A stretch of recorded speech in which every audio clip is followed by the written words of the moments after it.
Friends, video को start करने से पहले एक छोटा सा इंस्ट्रक्शन है आपके लिए। बेस्ट टेक्स्ट बुक और test series for SSC JEE और गेट के लिए मैंने डिस्क्रिप्शन में नीचे लिंक डाला हुआ है। Thank you so much. और चलिए अब हम लोग अपना वीडियो कंटिन्यू करते हैं। आइए फ्रेंड्स, इस वीडियो में जो हम लोग बात करते हैं, हमारा शियर फोर्स और बेंडिंग मोमेंट के बीच में जो रिलेशन होता है, इस रिलेशन को लेके बात करेंगे। तो समझते हैं सबसे पहले तो एक हम लोग यहाँ पर लोडिंग डायग्राम लेते हैं, वहां से हम लोग शियर फोर्स और बेंडिंग मोमेंट के डायग्राम को देखेंगे। तो देखिए, मान लीजिए कि सपोज एक एग्जांपल लेते हैं और ये मान लीजिए कि हमारा कोई लोडिंग डायग्राम है जिसपे हमारा एक जो सिंपली सपोर्टेड बीम है और सिंपली सपोर्टेड बीम में आपका यूडीएल लगा हुआ है, यूनिफॉर्म डिस्ट्रीब्यूटेड लोड लगा हुआ है। और ये जो हमारा लोड लगा हुआ है, ये मान लीजिए हमारे पास कितना लग रहा है, that is the W newton per metre. मतलब इसमें जो हमारी लोडिंग लगी हुई है that is the W newton per metre, ये हमारा लोडिंग लगा हुआ है। अब देखिए क्या करना है कि अगर मान लीजिए इसका मैं शियर फोर्स और बेंडिंग मोमेंट डायग्राम बनाता हूँ, तो उस केस में क्या होगा कि देखिए, अगर मैं इसका सिंपल एफबीडी डायग्राम बनाता हूँ, फ्री बॉडी डायग्राम, तो यहाँ पर एक आपका रिएक्शन ये जाएगा, हमारे पास दो रिएक्शन हमको मिलेंगे और ये हमारे पास एक मिलेगा, ये हमको मिलेगा यूडीएल। ठीक है। इसका अगर मैं शियर फोर्स डायग्राम बनाऊं तो शियर फोर्स डायग्राम ये सब देखिए आपने पढ़ा होगा, हमको क्या है, रिलेशन निकालना है। दैट्स व्हाई मैं डायरेक्ट यहाँ पर डायग्राम ड्रॉ कर रहा हूँ। ठीक है। तो यहाँ पे अगर बात करेंगे इसका शियर फोर्स डायग्राम, तो इसका शियर फोर्स डायग्राम कुछ इस तरीके से निकलता है। ठीक है। ये जो हमारे पास है, this is the shear force diagram. ये हमारे पास जो शियर फोर्स है, this is the positive, negative, और यहाँ पर आपका जो शियर फोर्स है वो आपको 0 मिलता है। This is the SFD, shear force diagram है। ठीक है। और इसका अगर हम लोग बेंडिंग मोमेंट डायग्राम देखें तो बेंडिंग मोमेंट डायग्राम इसका कैसा बनता है, अगर हम लोग इस केस में देख रहे हैं तो यहाँ पर क्या है कि जैसे मान लीजिए मुझे बेंडिंग मोमेंट डायग्राम ड्रॉ करना है, तो यहाँ पर इसका जो बेंडिंग मोमेंट डायग्राम है कुछ आपको इस तरीके से मिलता है। क्लियर यहाँ पर। तो अब देखिए, इस जो ये जो हमारे पास कहानी है, यहाँ पर एक्चुअली हमको क्या करना है, ये जो हमारे पास लोडिंग डायग्राम है इसको हम लोग क्या है, एफबीडी डायग्राम जो है इसको हम लोग डिस्ट्रीब्यूट करेंगे। डिस्ट्रीब्यूट करने का मतलब अलग अलग फोर्स को डिवाइड करेंगे और शियर फोर्स बेंडिंग मोमेंट के बीच में रिलेशन निकालते हैं। तो देखिए, सबसे पहला चीज यहाँ पर देखिए कि हमको जो भी चीज एनालिसिस करना है, कुछ एलिमेंट्री पार्ट लेकर एनालिसिस करते हैं। तो यहाँ पर मान लीजिए कि सपोज इसका अगर मैं ओवरऑल लेंथ को लेके बात करूँ तो इसका ओवरऑल लेंथ हमारे पास मान लीजिए कितना है, एल। अभी देखिए मैं क्या कर रहा हूँ, इसका जो ओरिजिनल लेंथ है वो हमारे पास ओ ए बी है। अभी हम लोग इस ए से एक्स डिस्टेंस पे चलते हैं और एक्स डिस्टेंस पे चलने के बाद क्या, यहाँ पर हम लोग एक एलिमेंट्री पार्ट लेते हैं और ये एलिमेंट्री पार्ट हम लोग कितना लिए, that is the D X. समझिएगा क्या बोल रहा हूँ, ये हमारे पास ए बी है, यहाँ से हम लोग पॉइंट ए से एक्स डिस्टेंस मूव किए हैं और ये डी एक्स सॉरी ये डी एक्स हम लोग एलिमेंट्री पार्ट लिए हुए हैं और इस एलिमेंट्री पार्ट को हम लोग लेते हैं पी क्यू। और हमारा जो एनालिसिस होगा वो हम लोग पी क्यू पे ही करने वाले, ध्यान रखिएगा। तो ये हमारे पास पी और ये हमारे पास क्यू, यहाँ पर पी क्यू लोडिंग डायग्राम, यहाँ पर भी आप देखोगे तो यहाँ पर ये हमारे पास पी और ये हमारे पास क्यू। ठीक है। और ये जो हमारे पास डिस्टेंस आ रहा है, ये डिस्टेंस हमको कितना मिलेगा, this is the D x. Clear है ना यहाँ तक। अब देखिए कि ये जो हमारा एलिमेंट्री पार्ट आया हुआ है इसी को लेके मैं बात करने वाला हूँ। तो यहाँ पर हमने एक एलिमेंट्री पार्ट जो लिया हुआ है जिसपे हमारा यूडीएल फोर्स लग रहा है, कुछ इस तरीके का फोर्स लग रहा है। और ये जो हमारा है, दिस इज द पी और ये हमारे पास क्या है, क्यू। ठीक है ना। तो ये जो हमारे पास पी क्यू आया हुआ है, इसका डिस्टेंस की अगर हम लोग बात करेंगे तो इसका डिस्टेंस कितना मिलेगा, इसका जो डिस्टेंस की बात करेंगे, this is the D x. अब देखिए इस पे हमारा क्या क्या फोर्स आ रहा है और क्या क्या मोमेंट आ रहा है, ये चीज को समझेंगे। शियर फोर्स की बात करेंगे तो एक साइड पॉजिटिव है, एक साइड नेगेटिव है। मान लीजिए कि सपोज यहाँ पे अगर बात करें तो एक फोर्स हमारा अगर एफ होगा, तो नेक्स्ट अगर एलिमेंट्री पार्ट के लिए बात करेंगे तो नेक्स्ट हमारा फोर्स क्या होगा, बढ़ेगा। तो वहां पर मान लीजिए कि डी एफ पड़ रहा है, तो यहाँ पर आप लिख सकते हैं क्या कि अगर मैं इस केस के लिए बात करूं, this is the P Q है, तो पी को पहले तो मैं यहाँ पे साइड में लिखता हूँ, ये हमारा पी क्यू है। तो बात में यहाँ पर फोर्स की कर रहा था, तो फोर्स के लिए मान लीजिए कि यहाँ पर अगर डाउनवर्ड फोर्स हमारे पास एफ लगता है, ठीक है, तो यहाँ पर क्या होगा, अपवर्ड फोर्स लगेगा। ठीक है। यहाँ पर देखिए ये आपका डाउनवर्ड फोर्स है, तो यहाँ पर क्या, एक पॉजिटिव है तो एक नेगेटिव है ना। तो यहाँ पे अगर एक पैरामीटर आपने एफ डाउनवर्ड लिया है तो यहाँ पर क्या लगेगा, अपवर्ड, और ये आपको क्या लगेगा, एफ प्लस डी एफ। ये आपको समझ में आया, एफ प्लस डी एफ। ठीक है। तो ये हमारे पास जो लगा हुआ है फोर्स, ठीक है। मोमेंट को लेके अगर मैं बात करूं तो क्या क्या होगा, देखिए यहाँ पर अगर मैं बात करूं तो एक मोमेंट आपका इधर एक्ट कर रहा है, एक मोमेंट इधर एक्ट कर रहा है। अगेन आप मोमेंट को लेके भी बात करोगे तो एक मोमेंट आपको क्लॉकवाइज मिलेगा, एक एंटी क्लॉक मिलेगा। तो यहाँ पर मैं मोमेंट अगर निकालना चाह रहा हूँ तो यहाँ पे मान लीजिए कि एक आपको जो मोमेंट है, ये मोमेंट अगर मान लीजिए अपवर्ड की साइड लगता है, दैट इज द एम, तो यहाँ पर आपका अपोजिट डायरेक्शन में लगेगा, मतलब ये अगर आपका क्लॉकवाइज लग रहा है तो एंटी क्लॉकवाइज में लगेगा। और ये मोमेंट हमको कितना लगेगा, m प्लस डी एम। ये आपको क्लियर हुआ, कितना लग रहा है, m प्लस डी एम। तो एक अगर आपका क्लॉकवाइज में लग रहा है तो दूसरा आपका कैसा लगेगा, एंटी क्लॉकवाइज डायरेक्शन में। क्लियर है। अब देखिए यहाँ पर मुझे एनालिसिस करना है, मुझे क्या करना है, शियर फोर्स और बेंडिंग मोमेंट के बीच में रिलेशन निकालना है। यहाँ पर अगर मैं लोडिंग की बात कर रहा हूँ तो ये लोडिंग जो हमारे पास लगा हुआ है, ये लोडिंग हमारे पास कितना लगेगा, डिपेंड करेगा। ये जो हमारे पास अगर मैं W को लेके बात कर रहा हूँ तो W पे कितना एक्ट कर रहा है, तो dx पार्ट पे कितना करेगा। सपोज एक एग्जांपल ले लेता हूँ कि ये जो हमारा लेंथ है, इस लेंथ की वैल्यू मान लो 1 मीटर ले लेता हूँ, ठीक है। तो मैं ऐसा लिख सकता हूँ क्या, फॉर 1 मीटर, 1 मीटर के लिए हमारे पास जो लोडिंग एक्ट कर रहा है वो कितना एक्ट कर रहा है, this is the W Newton. Newton है तो मैं इसको ब्रैकेट में लिख दे रहा हूँ। तो अगर मैं dx के लिए बात करूँ तो dx के लिए क्या हो जाएगा, dx के लिए हो जाएगा, ये आपका हो जाएगा W/1, या L ले सकते हो या यूनिट लेंथ बोल सकते हो। L जो है यूनिट लेंथ की अगर बात करें तो W इंटू क्या हो जाएगा, dx। तो फाइनली मुझे ये समझ में आ गया क्या कि अगर मेरे पास dx लेंथ है तो dx लेंथ के लिए जो मेरे पास लोड लगेगा वो लोड मेरे पास कितना लगेगा, W इंटू dx। तो W इंटू dx ये क्या होगा, आपको लोड एक्ट करेगा। इस चीज को ध्यान रखेंगे, मतलब dx लेंथ पे आपको जो लोड एक्ट करेगा वो कितना करेगा, W इंटू dx, ठीक है। मतलब यहाँ पर जो लोड एक्ट कर रहा है वो कितना कर रहा है, W into dx, W into dx, ये हमारा लोड एक्ट कर रहा है। क्लियर है यहाँ तक। अब यहाँ पर देखिए, यहाँ पर मुझे शियर फोर्स और बेंडिंग मोमेंट के बीच में रिलेशन निकालना है। तो सबसे पहले हम लोग काम करते हैं क्या, summation of F Y equal to 0 ले लेते हैं। समीशन ऑफ एफ एक्स 0 लेने का कोई मतलब नहीं, क्योंकि हॉरिजॉन्टल में कोई फोर्स नहीं है, पूरा आपका वर्टिकली फोर्स है। तो summation of F Y equal to हमने 0 कर दिया है। तो जब एफ वाई इक्वल टू 0 करोगे तो इस केस में आपको क्या मिलेगा, यहाँ पर देखिए क्या क्या हमारे पास वर्टिकली फोर्स लग रहा है। मोमेंट को कंसिडर नहीं करना है, ये हमको करना है एफ। तो यहाँ पे अगर मैं बात करूं तो ये हमको क्या दिखेगा, डाउनवर्ड है। तो देखिए एक आपको पॉजिटिव लेना पड़ेगा और एक आपको क्या लेना पड़ेगा, निगेटिव। तो मान लीजिए कि जो अपवर्ड है इसको निगेटिव और इसको हम लोग मान लीजिए पॉजिटिव ले लेते हैं। तो ये आपको आएगा क्या, डाउनवर्ड आ रहा है, तो इसको लिख लिया हमने एफ, ठीक है। और यहाँ पर क्या आ रहा है, W इंटू dx।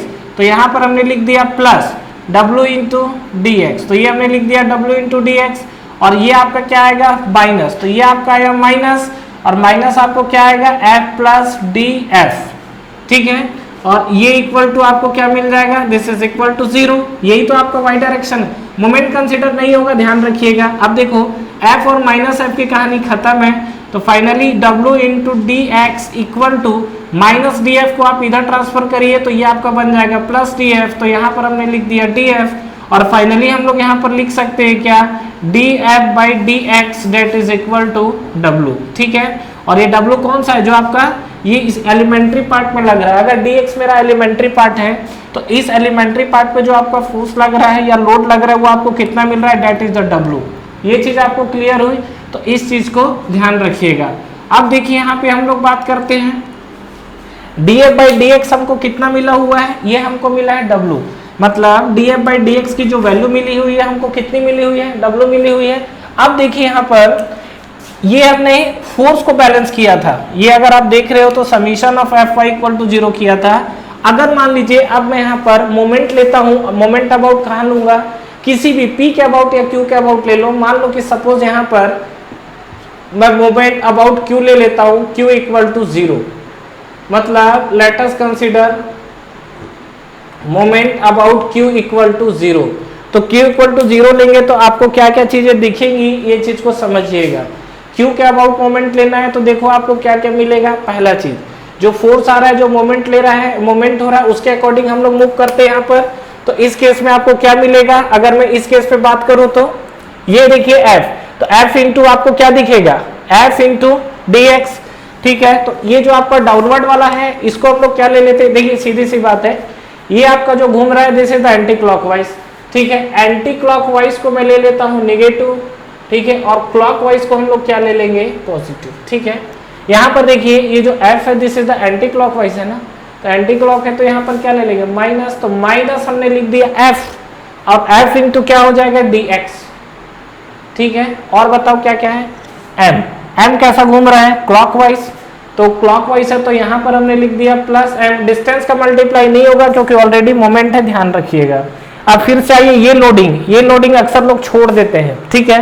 ये आपकी जो लोडिंग है W into D X downward आ रही है, मतलब क्या है, एंटी क्लॉक जा रहा है, तो अगेन हमने लिख दिया W इंटू डी एक्स, लेकिन ये तो आपका लोड है, और जो यूडीएल है वो यूडीएल कहाँ पे एक्ट करता है, नो डाउट जितना लेंथ है उसके हाफ लेंथ पे एक्ट करता है, मतलब W इंटू डी एक्स जो एक्ट करेगा उसका डिस्टेंस क्या मिलेगा, यहाँ से ये आपको डिस्टेंस मिलेगा dx/2, तो ये आपको मिला है W इंटू डी एक्स, यहाँ तक तो ठीक है, और डिस्टेंस हमारे पास क्या होगा, डिस्टेंस हमारे पास होगा dx/2, क्लियर है। और कोई लोडिंग रह गया है क्या, खत्म करें। अब ध्यान देना, अक्सर लोग मिस्टेक करते हैं, ये देखो m plus D M, Q पे m प्लस डी एम भी तो आ रहा है, तो m प्लस डी एम आ रहा है तो डेफिनेटली क्या होगा, अगर ये देखो एंटी क्लॉक घूम रहा है तो इसको छोड़ मत देना, क्यू पे लगने वाला फोर्स जरूर जीरो होगा लेकिन मोमेंट जीरो नहीं होगा, क्योंकि क्यू के अबाउट आपने लिया है तो फोर्स के साथ डिस्टेंस जीरो है, तो ये ध्यान रखिएगा। ये आपको आएगा माइनस ऑफ, यहाँ पर आपको दिखेगा m plus D into M, ठीक है, m plus D into M, और ये आपको क्या मिलेगा, दिस इज इक्वल टू 0। तो यहाँ पे अगर मैं सिंप्लीफाई करूँ तो मुझे क्या क्या चीजें मिल सकती है, अब देखिए यहाँ पर आप सिंप्लीफाई करिए, minus F into D x मिला, प्लस आपको मिला m, यहाँ पर आपको मिलेगा w, और यहाँ पे आप देखेंगे तो dx का स्क्वायर, ठीक है, dx का स्क्वायर बाई आपको क्या मिलेगा 2, माइनस ये आपको मिलेगा m, माइनस क्या मिलेगा d into M, equal to आपको क्या मिलेगा 0। तो अगर आप इसको सिंप्लीफाई करेंगे तो देखिए आपको क्या क्या टर्म्स दिखेगा, पहला ये प्लस m माइनस m खत्म है, ये देखो dx है, dx ऑलरेडी आपका क्या है, बहुत स्मॉल पार्ट है, ऊपर से उसका स्क्वायर कर दोगे तो और आपका क्या हो जाएगा, स्मॉल हो जाएगा, तो ये वाला कंपोनेंट आपका बन जाएगा 0, और फाइनली आप देखोगे तो हमारे पास क्या क्या चीजें बच रही है उसको देखिए, ये हमारे पास दिखेगा क्या, ये आपको दिख रहा है minus F into D x, ठीक है, और इक्वल टू ये हमारे पास जो है डीएम आपका क्या राइट साइड ट्रांसफर हो जाएगा, राइट साइड ट्रांसफर होगा तो ये आपको क्या मिलेगा डीएम। तो यहाँ पर अगर मैं बात करूँ तो जैसा हमारा रिलेशन आया था क्या, df by D X equal to loading, ये आपका क्या आया हुआ था w, उसी तरीके से यहाँ पर जो f है, ये f क्या है, f शियर फोर्स है आपका, तो यहाँ पे आप लिख सकते हो क्या, dm by D X equal to आपको क्या मिला हुआ f, और यहाँ आप देख रहे हो माइनस साइन आया हुआ है, ठीक है, ये आपका माइनस w है, और ये अगर आप बात करोगे यहाँ पर तो ये माइनस m है और ये आपका dm है, ठीक है, यहाँ पर तो m और प्लस माइनस m कैंसिल है, और ये आपका माइनस m है जो कि यहाँ पर आके 0 है, ठीक है। ये जो आपका माइनस साइन है, माइनस साइन आपको नेगेटिव रिप्रेजेंट कर रहा है, माइनस साइन आया तो भी उससे कोई दिक्कत नहीं है। अब देखिए dm by D X equal to हमारे पास क्या मिला हुआ है, ये f मिला हुआ है। अब ये जो हमको f मिला हुआ है, f क्या है आपका, यहाँ पर है f that is the shear force, ये जो आपके पास f है ये क्या है हमारे पास शियर फोर्स है, तो यहाँ पर मैं लिख सकता हूँ क्या, dm बाई डी एक्स, मतलब मोमेंट को जब हम लोग डिफरेंशिएट कर रहे हैं तो हमको क्या मिल रहा है, शियर फोर्स मिल रहा है, ठीक है। अब सुनिए क्या होता है कि ये जो हमारे पास कंडीशन आया हुआ है, समटाइम्स ऐसा बोला जाता है, पूछा हुआ क्वेश्चन है कि यहाँ पर आपका मोमेंट कब जीरो होगा, सॉरी मोमेंट कब मैक्सिमम होगा, ठीक है। तो मोमेंट वाला कंडीशन क्या है कि मोमेंट कब आपका मैक्सिमम होगा, तो डेफिनेटली कोई भी कंडीशन का मैक्सिमम या मिनिमम के लिए क्या कंडीशन होता है, अगर मोमेंट कब मैक्सिमम होगा तो dm by D X equal to 0 कर दो। dm बाई डी एक्स 0 कब होगा, जब यहाँ पर शियर फोर्स 0 होगा, शियर फोर्स 0 होने का मतलब यहाँ पर हमने कर दिया शियर फोर्स को 0, मतलब एक चीज मुझे ये समझ में आ रहा है कि जहां पर आपका शियर फोर्स 0 होगा वहां पर आपको जो बेंडिंग मोमेंट है वो आपको मैक्सिमम मिलेगा, क्लियर है। तो यहाँ पे आप ये डायग्राम में भी देख सकते हो क्या कि यहाँ पे ये जो मेरा डायग्राम है this is the shear force diagram, और शियर फोर्स डायग्राम में ये वैल्यू आपको क्या मिल रही है 0, शियर फोर्स डायग्राम में ये वैल्यू क्या मिल रहा है 0, तो जहां पर शियर फोर्स डायग्राम में आपको ये वैल्यू 0 मिल रहा है वहां पर आपको जो बेंडिंग मोमेंट मिल रहा है, ये बेंडिंग मोमेंट आपको क्या मिल रहा है मैक्सिमम, ठीक है। जहां पे शियर फोर्स आपको 0 मिल रहा है वहां पर बेंडिंग मोमेंट आपको क्या मिलेगा मैक्सिमम। तो यहाँ से मेरा एक कंक्लूजन तो और आया है, मतलब एक तो हमारे पास ये लोडिंग है, ये जो W क्या है, ये लोड है, ध्यान रखिएगा, ये आपका W क्या है, लोड है, F क्या है यहाँ पर, F है हमारे पास शियर फोर्स, तो ये लोडिंग और शियर फोर्स के बीच का रिलेशन है, और यहाँ पर आपका क्या है, शियर फोर्स और बेंडिंग मोमेंट के बीच का रिलेशन है। क्लियर है? तो फ्रेंड्स आई होप आपको ये वीडियो क्लियर हुआ होगा, ठीक है। और यहाँ से जो भी आपके डाउट्स है जो रिलेटिव, ठीक है, बेसिकली डायग्राम को लेके डाउट्स आता है तो डाउट्स नहीं रहने चाहिए, तो यही डाउट्स को लेके हमने बात किया हुआ है, और डेरिवेशन हमने दिखा है, ये डिस्टेंस को हमने dx लिखा हुआ है, और इसी को मैंने यहाँ पर डायग्राम को अलग से बनाया हुआ है, ठीक है। Thank you very much for watching this video. Friends इस वीडियो को लाइक करिए, ज्यादा से ज्यादा फ्रेंड्स के साथ शेयर करिए, और इस चैनल को सब्सक्राइब करना ना भूलें, और बेल नोटिफिकेशन जरूर प्रेस करिएगा, जिससे जो भी लेटेस्ट वीडियो अभी आ रहे हैं और जो भी आपके वीडियोस अपलोड हो रहे हैं वो आप तक पहले पहुंचे। और फ्रेंड्स हमारा टेलीग्राम चैनल भी है जिसको आप ज्वाइन कर सकते हैं, जिसका लिंक नीचे आपको डिस्क्रिप्शन में और फर्स्ट कमेंट बॉक्स पे मिल जाएगा। तो ठीक है फ्रेंड्स, तैयारी करते रहिए, wish you all the best.